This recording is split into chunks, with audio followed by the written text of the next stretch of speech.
What on earth? Oh, I'm sorry, Mr. Hudson. Just wanted the paper. Well, the master's has read it. And with her ladyship out on a call, surely I can be allowed 5 minutes rules. It's for Miss Elizabeth, Mr. Hudson. Miss Elizabeth?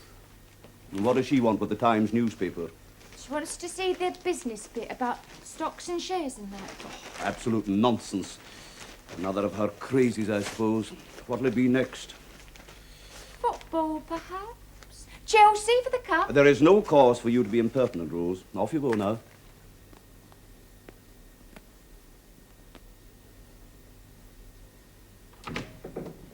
I got it. Oh, good.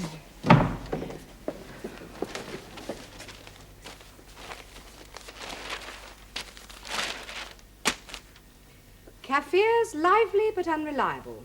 Nervous profit-taking eroded their true values.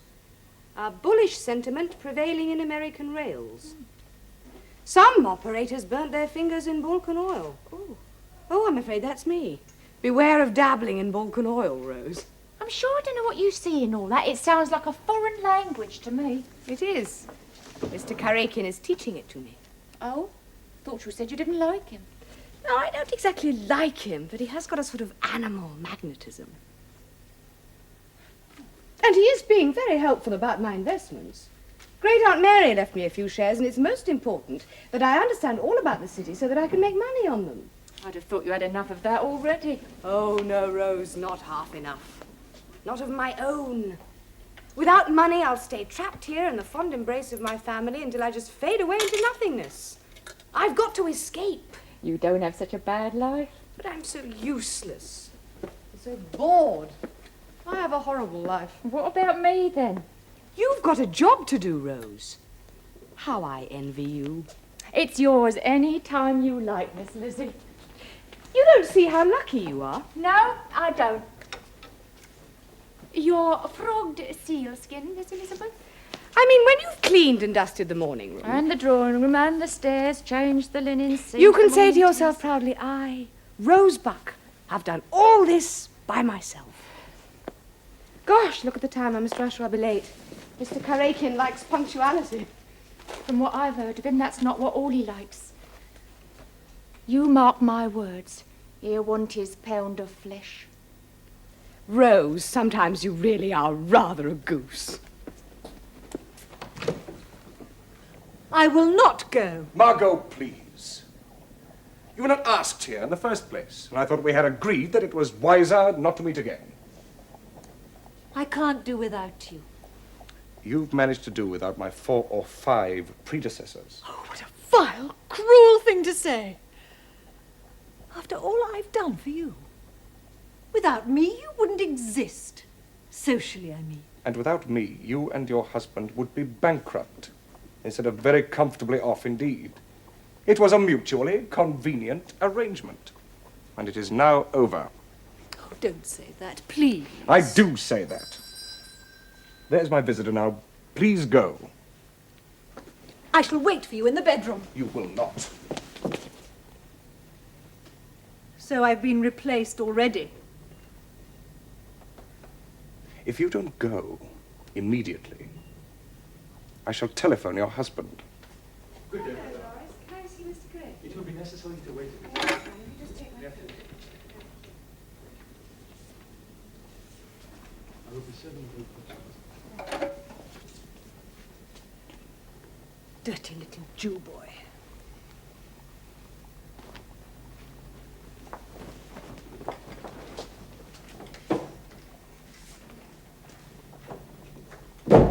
Mrs. Kerbridge. My dear Mrs. Kerbridge. Who was that? Another lady seeking advice. You have a lot of ladies seeking advice. Of course. There's safety in numbers. And I always try to please. She didn't look very pleased to me. Can you blame her? Your youthful beauty would make the moon herself pale with envy. Oh, I've done the nose trick. Very ill-mannered to make a lady laugh when she's drinking champagne. My humble apologies. Well, we haven't done so badly this week. East Rand Central made a nice spurt. But what about Balkan oil and our poor Ploesti concessions? I sold on Tuesday. We can buy them back again when they hit the bottom. Unfortunately, the market is very nervous at the moment. If only the Conservatives had won the election. Oh, Father and Mother were désolé, of course, but I thought they did rather well. After all, the Liberals only have a tiny majority now. Oh, that's still dangerous with that terrible little Welshman in the cabinet. I think he's rather funny. Did you read what he said about dukes? A fully equipped duke costs as much to keep up as 2 dreadnoughts, and dukes are just as great a terror, and they last longer.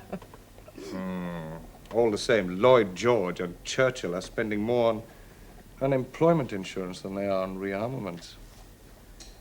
They're pacifists at heart. But Father says the Tories have been able to force the government to rearm the Turkish Navy. Does he indeed? Well, that should help our Ploesti concessions. Yes, he didn't say who had got the contract. I don't think so. Could it be Armstrong's?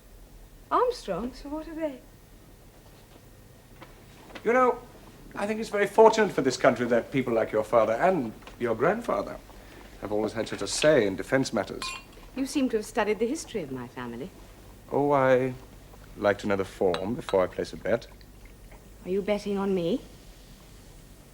I may. I've always found the combination of beauty and high birth very attractive. Snob. Of course. My father was an Armenian carpet merchant. I may be an earl's granddaughter, but I'm not beautiful. De gustibus nil disputandum. Anyway, beauty's only sin deep. Not original. I, too, read the Westminster Gazette. Do you know, I think my parents might almost approve of you. Would you like to meet them? I would like to meet them, but they wouldn't approve of me. How do you know? Well, because they would think, as you thought when you first met me, that I was a dirty foreign Jew, my hands soiled with filthy lucre, trying to ingratiate myself with them. And they would be right, except for the fact that I'm not actually a Jew. And they would immediately jump to the conclusion that I had my cunning, predatory eye on their daughter. You're being absurd. Oh, I'm not. They would be right again. That mouth. Those gray, green eyes. The way your hair grows off your forehead, I find them strangely disturbing. Rose said you'd want your pound of flesh.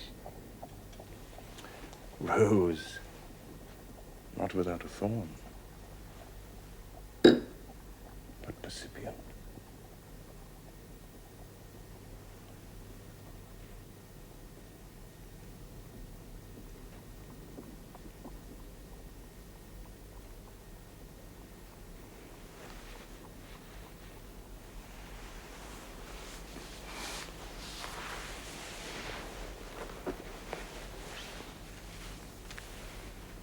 Julius, I have a daughter. Lots of married ladies have daughters. But she's not my husband's child. She was a mistake.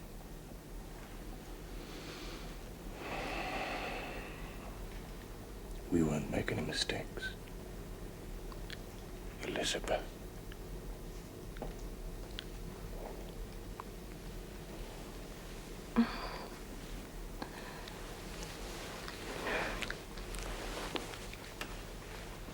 Morning, Miss Elizabeth.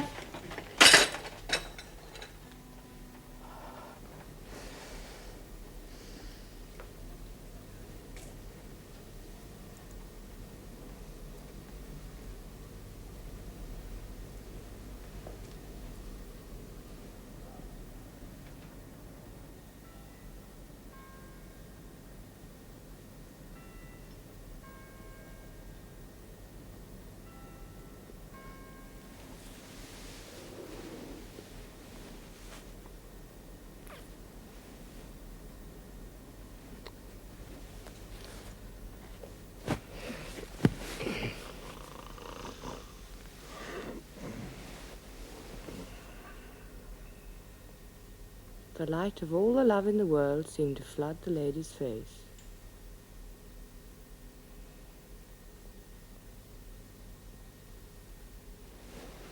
She bent over and kissed him, and smoothed his cheek with her velvet cheek.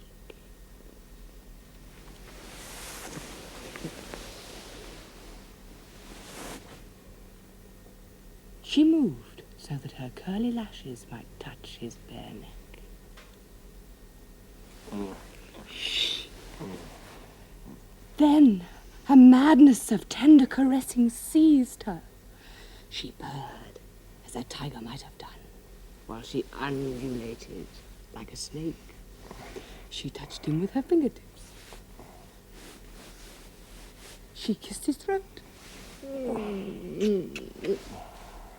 His wrists. The palms of his hands. His eyelids, his hair. Here.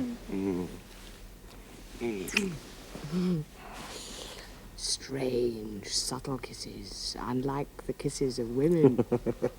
And often between her purrings, she muttered love words in some strange, fierce language of her own. Carissima, Liebchen, Tovarich. Janikros. What? It's an Armenian love word. Ah. Janikros! Where did you get that trashy nonsense? From your bookcase, presumably left here by one of your other ladies. Well, you can hardly deny there were others. No, I don't. But never one like you. Poof, I wonder how many times these walls have heard that old lie. Never, I swear it. Oh, you are a joke when you're serious. But I don't blame them, those other ladies. You are utterly adorable. And you are ticklish. No, don't, please.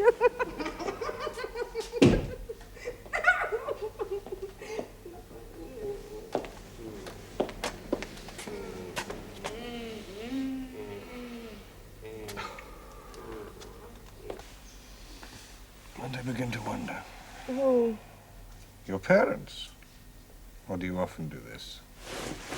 You are medium peasant. Oh, Rose will make it all right. Rose is a brick. You really trust Rose? I think she's the only person in this whole wide world I really do trust. Aye, aye, Mr. Hudson. Oh, thank you, Rose. Oh, Rose, I am informed by the kitchen that Miss Elizabeth hasn't touched her breakfast. No, Mr. Hudson, she isn't feeling very peckish. Just a little upset. Apparently Mrs. Curbridge isn't feeling quite herself, my lady, and she's spending the morning in bed. Perhaps you'd better see the doctor. Well, I'll go up and see her. Rose also mentioned that Mrs. Curbridge was having a wee nap just at the moment, my lady. Well, that's the best cure there is. My lady. Good morning, sir. Morning, Hudson. Not going out, are you? No, what? Geoffrey Dillon wants to see both of us. I don't think why me. Something about your father's will. He's due at 11:30. I don't know where that man of mine hides all my cravats. Why don't you ask him to come in and show you? Now, Elizabeth, that would hardly be I'm right. sure he wouldn't mind. Really, child, you have no sense of propriety.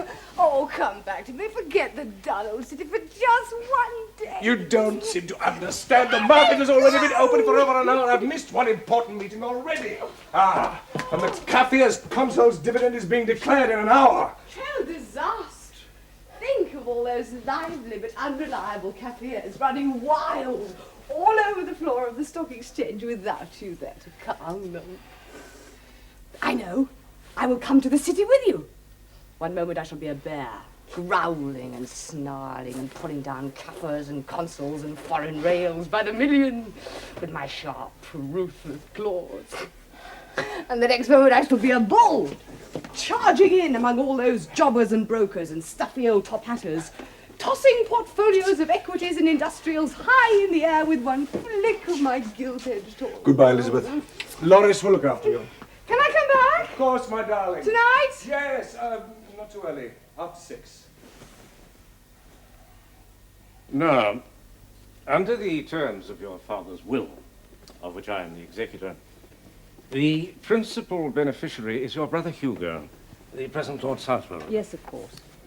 Your mother has been amply provided for, and you yourself, in effect, received your legacy under the terms of your marriage settlement.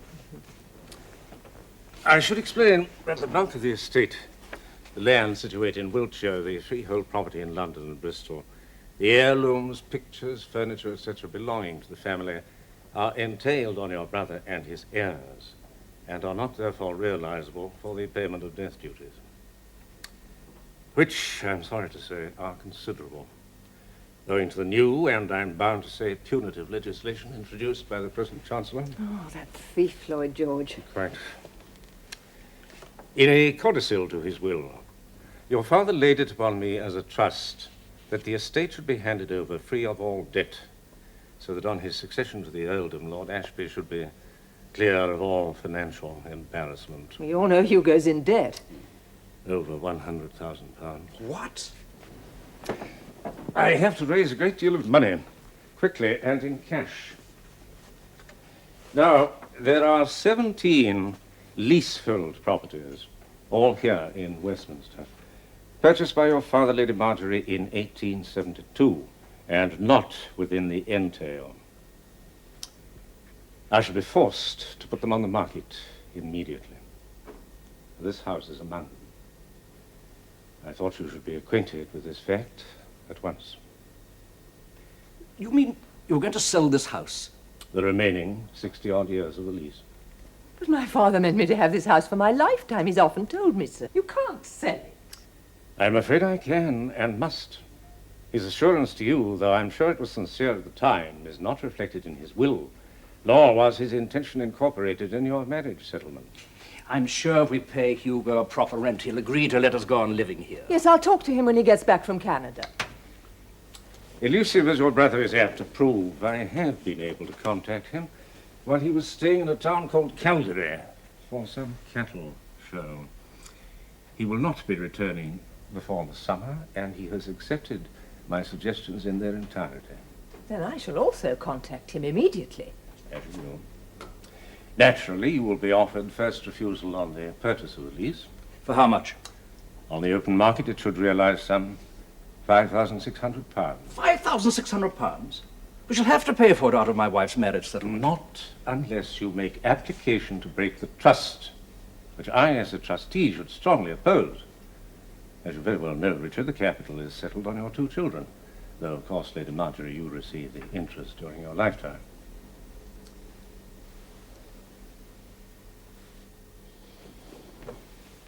What would you advise, Sir Geoffrey?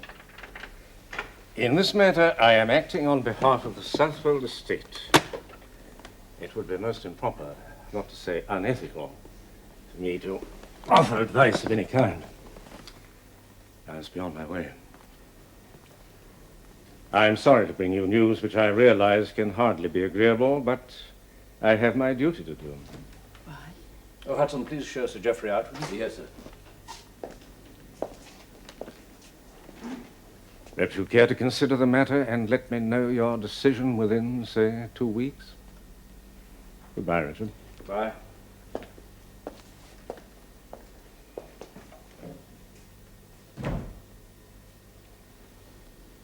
If there's no other way, we'll just have to raise the money, that's all. Don't you agree? I think it best, until we've given some thought to this, not to mention it to the children. Or the servants. I'm so happy, Rose. I'm sorry I've shocked you, but I've never been so happy ever before in my whole life. I'm tingling all over with happiness, and I don't feel the tiniest pang of remorse or guilt or... Oh, don't go, Rosie. You're the only person I can talk to. Am I? What about him, then? He laughed when I told him about you saying he'd want his pound of flesh. I'm sure he did. I wonder why bodies are so important. He says there can be no real love until 2 bodies are joined together in perfect union. Is that what you're going to tell your parents? Oh, they mustn't know, Rose. How do you think And I'm none of gonna the other servants. Oh, not that they could ever find out. Oh, that's what her ladyship thought, but we all knew about her and the captain. What did you say, Rose? Nothing. What did you say? Nothing. Tell me. I've told you my secrets. Now you tell me yours. Rose?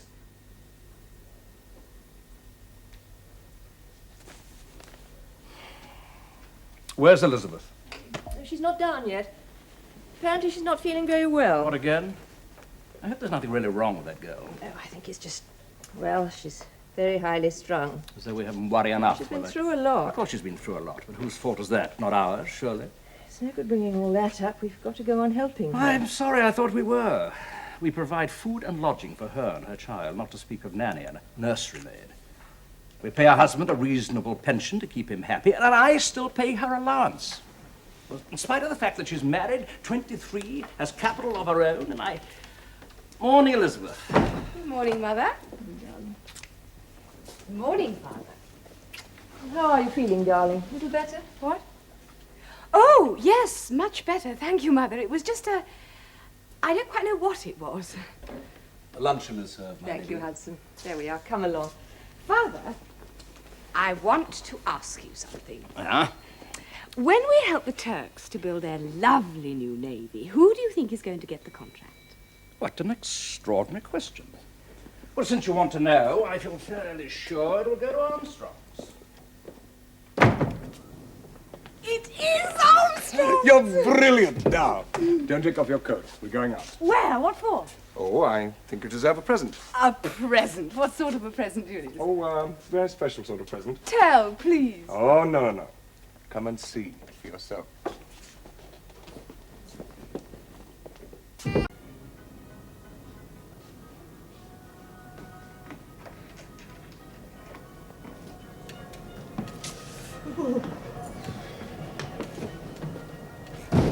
Well, it's a hat shop. Yes, I bought it as an investment, together with what I'm assured is a very competent staff. They're rather dull old hats. Yes, that's what I thought. What's it called? Whatever you like. Whatever I like. It's yours, if you want it. Of course I want it. I adore hats. I've always adored hats. Oh, Julius, I can't believe it. Paint it any color you like. Choose whatever hats you like. Oh, you are a darling. I shall make it the smartest, the chicest, the Frenchest hat shop in London. Is it really a present? Shall we say a loan? A hat shop? Darling, how quite extraordinary. Sounds great fun. Whatever gave you the idea? I happened to meet someone who offered me the job, and I do need something to do. Yes, I'll be back in time to see the baby in the evenings, and I'll have half a day a week and every weekend. it's just that I've never thought of... Your daughter running a hat shop. You're out of date, my dear. It's all the fashion to have a shop these days. Where is your shop, darling? It's just off Brook Street. Brook Street, Entree Bon Quartier. Oh. What's it called? I haven't really thought. You haven't thought. They're letting me rename it to give it a new sort of fresh look. What do you think of Madame Lisette? Well, I really don't know, darling. I've never had to name a hat shop. What about Paris modes? Mode de Paris. No, it must be Madame something. They always are. What about, Madame Yvonne? There's French for you. Madame. I know what made you think of that. When I first met your father in Paris, he had a dreadful common girlfriend called Yvonne. She was the daughter of a minister. She was still common, and she had dyed hair. Well, I admit I did better. I should hope so. Father's dreadful common girlfriend shall be immortalized. Madame Yvonne, it is.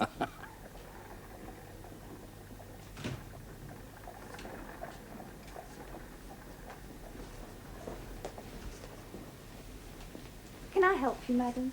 Well, I read about this place in the sketch. It's all very nice and modern, I must say, like it said. And now I want something really nice from Paris. Let's try that one. I don't mind paying if it's the right thing. That's what my husband always says. You've got to pay for quality. Oh, now we could make a good copy of that one. I know a buyer who has some wonderful feathers, really very cheap. Wouldn't it be easier just to go to Paris and buy half a dozen of each? Oh, no, madame. I mean, the prices they charge are ruinous. Some people go over and just buy one as a model to copy. Is that allowed? Well, who's to stop it? I mean, only 1 in 100 hats sold in London is actually made in France. The important thing is that the customers think they are. And can say they are to their friends. Of course. You know, Madame, we should be thinking about Ascot. Ascot in February? Look, we've got a customer. Just watch and listen, Madame. Keep yourself in reserve for the coup de grace. Oh, if you ask me, I look a bit like an old hayrick. Perhaps something a little more important, Madame. Oh. Ah. Un peu plus important. Lady Ripon chose one in this style only this morning. Oh, well, if Lady Ripon's got one, I don't want but the same... of course not in the same material. Oh. Now, let me see. Perhaps a bow here and enriched with some pink feathers. Oh, that's more like it, eh? Charming. It's for our do. Well, it's a housewarming, really. We've just got a big place in the country. And I've had maples do it throughout, and all the gentry are coming. Oh, yes. That goes nicely with my sables. Yes, indeed. There's not many ladies got nicer sables than these. My husband, Sir Albert Spenny, you'll have heard of him, no doubt. He was knighted in the last year's honours list. He don't stint me for nothing. Madame Yvonne. Oh. Lady Spenny, Well, what do you think of it, Madame Yvonne? Oh, it's perfect for the big occasion. I'll take it. Now, how much? 5.5 guineas. Oh. Well, it's stylish, there's no doubt of that. It's straight from Paris. Make it pounds for cash, and I'll wear it. Very well. Suzanne, would you wrap Lady Spennylove's hat? Oh, thank you. Do you know I'd have taken you for a lady anywhere? Well, I suppose I am one, really. Well, fancy waiting on other ladies when you've got your girls. I don't tie veils for everyone, Lady Spenny-love, only important customers. I must talk to you, Madame, when you have a moment. Would you excuse me? Well, that's all right. We'll manage. Suzanne, look after Lady Spenny-love. That customer who's just come in, she's been sued by every milliner in London. Owes hundreds. In my last place, we took her to court and were granted judgment, but we never saw a penny, and never will. So, Madame, whatever you do, don't give her credit. I think I know her. Mrs. Descourt. Oh, so sorry to keep you waiting, Madame. This one's really too hideous, but I'll take the other 4. If you'll kindly have them sent round to my address. You do know it, I think. Oui, Madame. But I'm afraid in this establishment we do not allow customers credit. And who's in charge of this establishment? Madame Yvonne. I am informed you don't allow customers credit. That is correct, madam. Well, then very soon you will have no customers. I happen to know who owns this shop. I think an exception can be made. I am in charge, and I'm sorry I cannot give you credit, madam.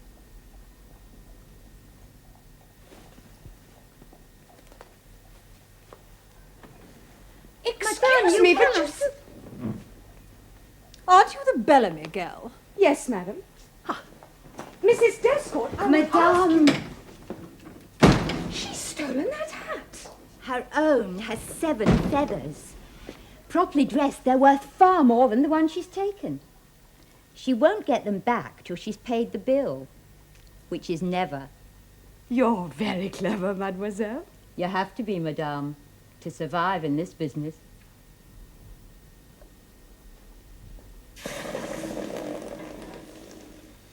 Well, I never thought the day would come in my time when a member of this family would go into trade. Oh, it's considered quite respectable these days, Mr. Hudson. In my opinion, it's yet another manifestation of the slackness in moral values that has been spreading over this country like a malignant disease during this present reign. The scum of the earth, having possessed themselves of their ill-gotten gains in the slaughterhouses of Chicago and the back streets of Johannesburg, come to this country and receive the homage of society. They even buy their way into the drawing rooms of the families of our ancient aristocracy. Morning room. Lady Marjorie has a caller. I'm so sorry to have been the bearer of such unpleasant news. Not at all. It was very good of you to take the trouble to call. If I had a daughter myself, I know how distressed I should be. The man really is an absolute outsider. Peter and I... Quite. Hudson, Mrs. Descourt is leaving. Goodbye, Mrs. Descourt. Goodbye, Lady Marjorie.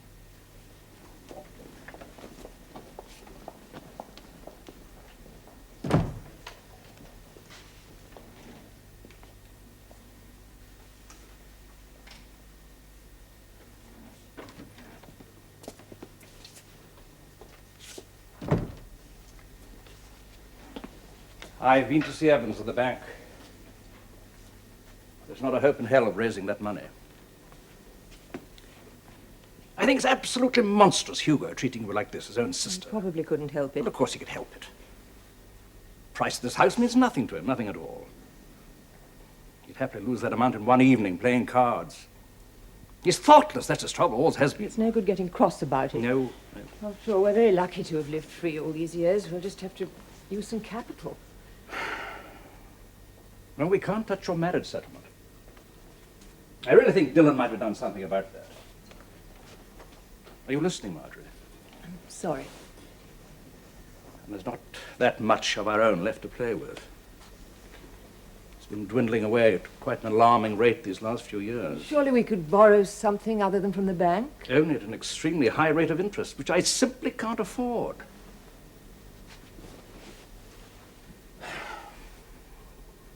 Marjorie, we must find somewhere cheaper to live. Do you really think that'll be necessary? Yes, I do. Where? Well, some very nice squares in Paddington. No, Richard. Not north of the park. Chelsea?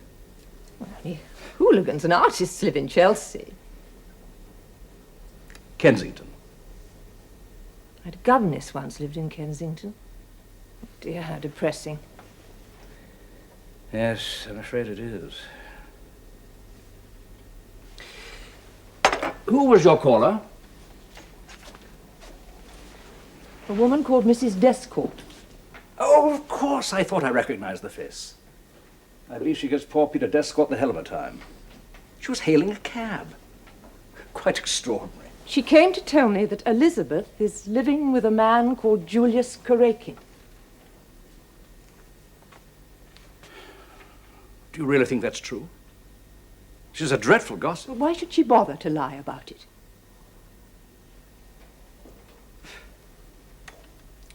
I don't know. I believe the Descourts have been running this Karakin fellow for all they're worth. They haven't got a bean. Apparently he's quite beyond the pale. A foreign commerciant straight from the gutter. Better the gutter than suburbia. It's not a joke, Richard. I imagine there's been some sort of bust-up with this woman and she's hell-bent on revenge. If Elizabeth has to misbehave, why can't she choose someone of her own class? I suppose it's bound to get around. If you hired the town crier, you couldn't do better than Margot Descourt.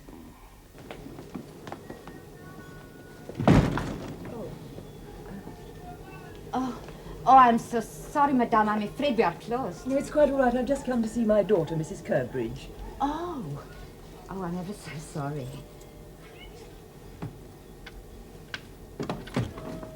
Thank you so much.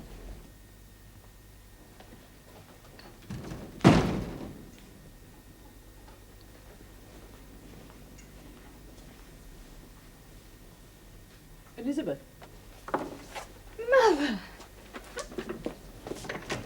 Darling. How lovely to see you. Oh, I wish you'd come earlier. Let me show you everything. Elizabeth, who does this shop belong to? Why do you want to know that? Because I do. Your father and I have heard a rumor. Oh, it's that Descourt woman, I might have guessed. I don't happen to like or trust or believe Mrs. Descourt. But you listened to her gossip. I had no choice, nor will the rest of London in a few days. This shop belongs to Mr. Julius Karakin, and I am his mistress. Or, as Mrs. Descourt might have put it, his kept woman, as she was before me. But I expect you've guessed all that already.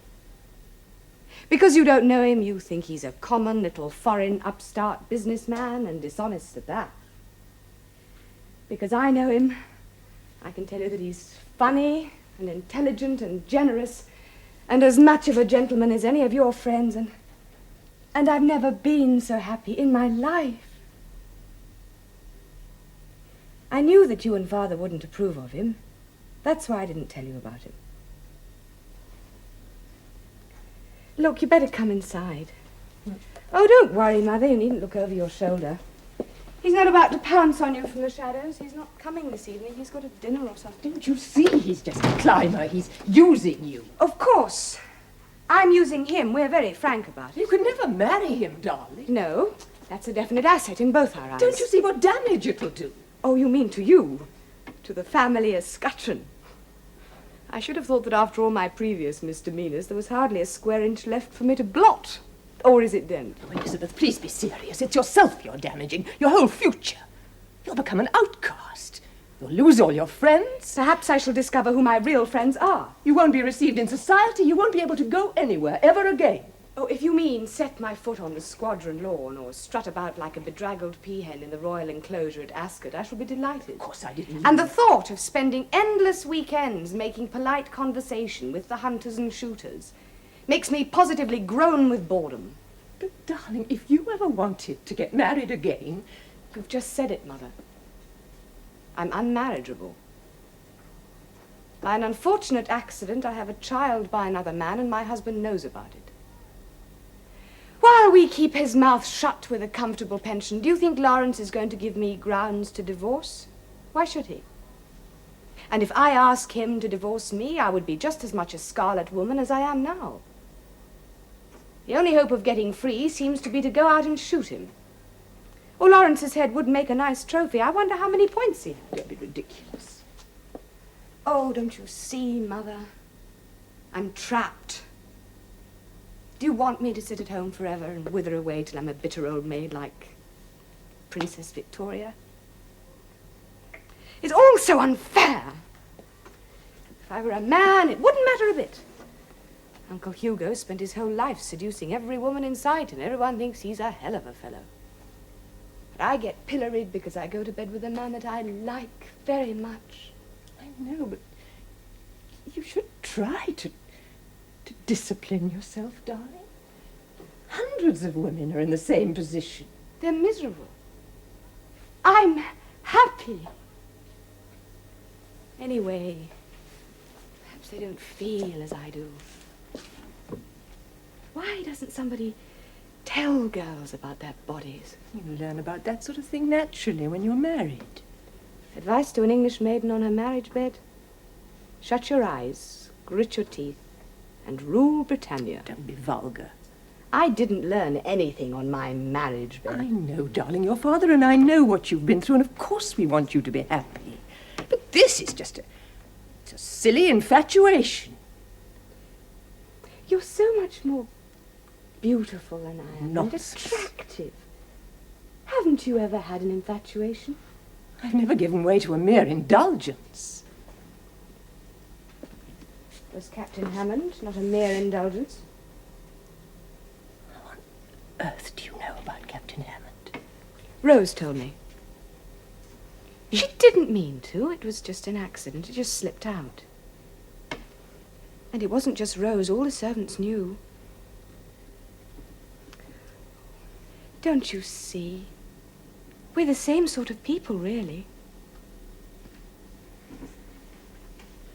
I'm not very proud of my friendship with Charles Hammond.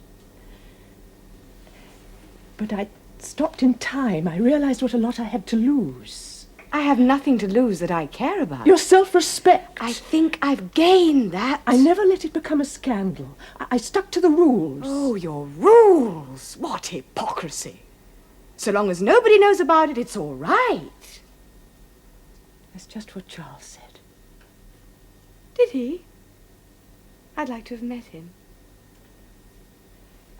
He's dead. You were lucky you had such loyal servants and such a devoted husband. Your father doesn't know about it. He must never know. Oh, I won't tell him. But I bet he did know. Father's deep. He doesn't miss much. But he'd never do anything to hurt you. I know.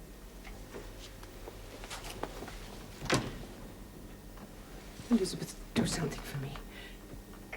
I've brought the car with me. Come home with me. If you will receive Julius, give him a chance. No, not in any circumstances. It wouldn't do, darling.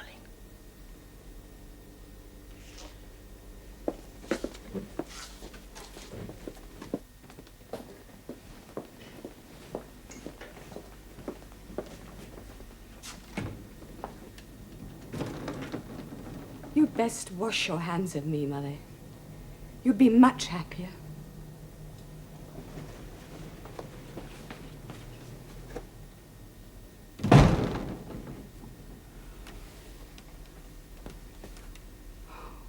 God help us.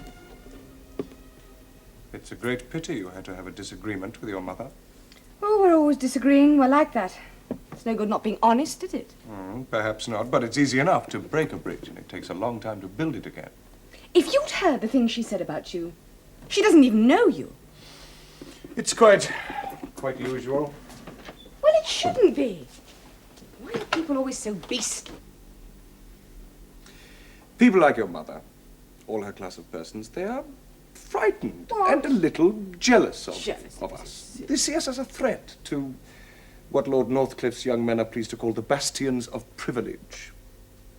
Our success in commerce is beginning to give us an influence in the running of the country, and they see us as a threat to their absolute power over government, over society, something which they have come to regard as theirs, absolutely, by some divine right. That's why they pretend that anyone who works in commerce and makes money must be unclean and untouchable. They don't believe it, of course, but it's a way of protecting their bastions. It's all nonsense. Of course. Look, there's Rose. May I help you, mademoiselle? I was just looking... Rose! Oh, lovely to see you. Come in. Now, you know Mr... Oh, yes, of course you do. How do you do, sir?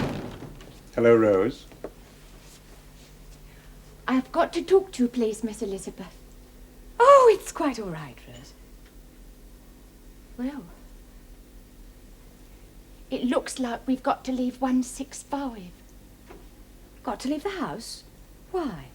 Oh, well, I've only got it from Mr. Hudson so far, but he says your uncle, Lord Ashby, I should say Lord Southwold, says your parents have got to buy the lease or something, and your pa says they can't afford it, and there've been lawyers there and everything. How incredible.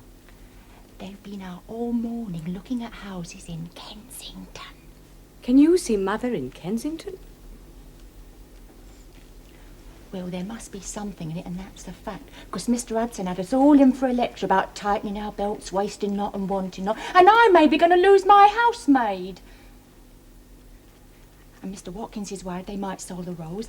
And Mrs. Bridges is in a terrible state because they've cut her cream to 2 pints a day.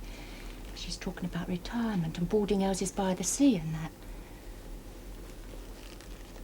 I think you ought to come home, Miss Elizabeth. Yes, Rose, so do I.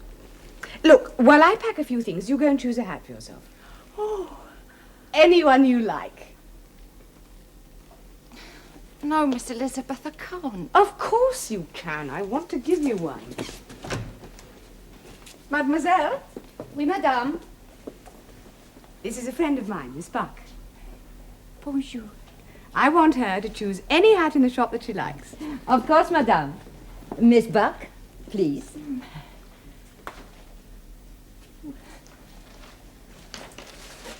I must go back.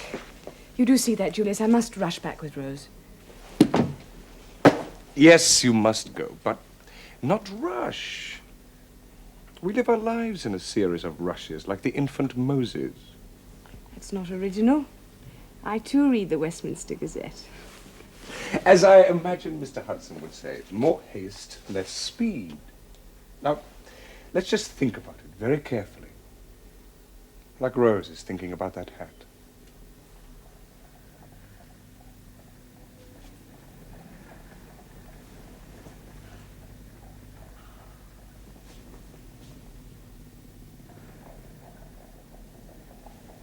I see from your letter that you don't wish to make an offer for the lease of this house.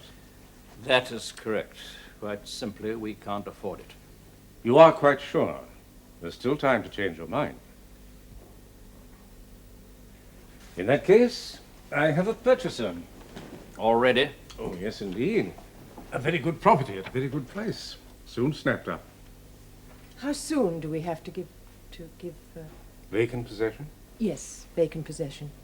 I'm not sure that that will be necessary now. What on earth do you mean? I took the liberty of bringing the prospective purchaser with me. I was eavesdropping at the keyhole. It's me! Elizabeth, Now, if this is some sort of elaborate game, I'm going to be very... honestly, Father, the house is to be mine. She knows she can't touch the marriage settlement money. It's a present from Julius. Elizabeth, you can't possibly let him. But you can't stop him, Mother. Can she, Sir Geoffrey? The deed of gift is already being drafted. And I am going to give it to you. I know how much you love this house, and so do I, and so does James, and think of all the money you've spent on me over the years, and Lucy. Well, it's the least I can do to try and repay you a little. I don't know what to say. I really don't. I'll have to speak to your father about it. Well, don't be too long, or I shall let it to somebody else.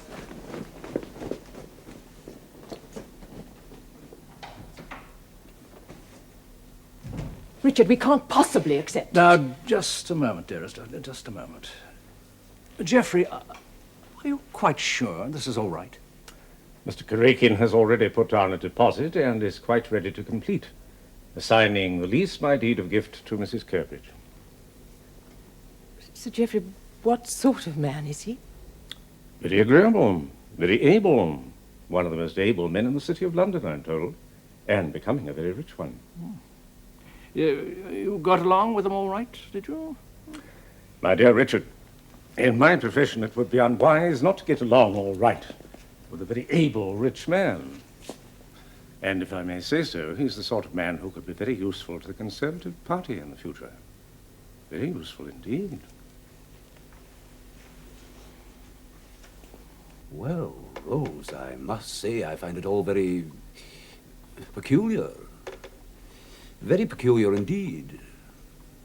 Still, it's not our place to question the family's financial arrangements. We should thank God for small blessings. Small blessings? It's a bloody great big blessing. Yes, quite. The front door. And Rose, you must bring up the tea directly. Those were her ladyship's orders. Do try some of Mrs. Bridges' seed cake, Julius. It's absolutely scrumptious. Thank you. I'm so glad you were able to visit us, Mr. Karakin. The pleasure is mutual, Lady Marjorie, may I assure you. I wonder if you'd care to come and have luncheon with me one day in the House of Commons. There are one or two people I'd very much like you to meet. I shall be delighted, Mr. Bellamy. Oh, that's splendid. Now, apart from a good lunch, I hope you'll find...